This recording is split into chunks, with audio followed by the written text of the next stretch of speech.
নুডলসটা সিদ্ধ করে নিয়েছি বন্ধুরা। প্রথমে ছোট ছোট করে পনিরটা কেটে ভেজে নিয়েছি। সোয়া সস আর দিচ্ছি গোলমরিচের গুঁড়ো, ম্যাগি মশলা, ভিনিগার, নুন, পেঁয়াজ, আর এর মধ্যে গাজর, ক্যাপসিকাম, বিনস একসঙ্গে করে আমি একটু ভেজে নিচ্ছি নুন দিয়ে।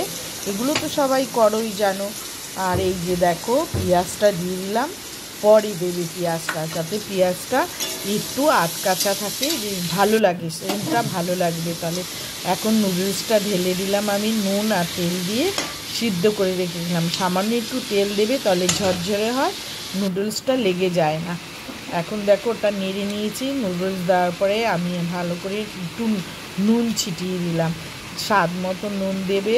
নুন দেওয়ার পরে দেবে পনিরগুলো, ঢেলে দেবে, ভালো করে ঢেলে দিয়ে দেবে, একটু নেড়ে নেবে। তারপরে দেবে ম্যাগি মশলা, তারপরে দেবে গোলমরিচের গুঁড়ো, যে যেমন ঝাল খাবে সেরকম অনুযায়ী গোলমরিচের গুঁড়ো তোমরা দেবে।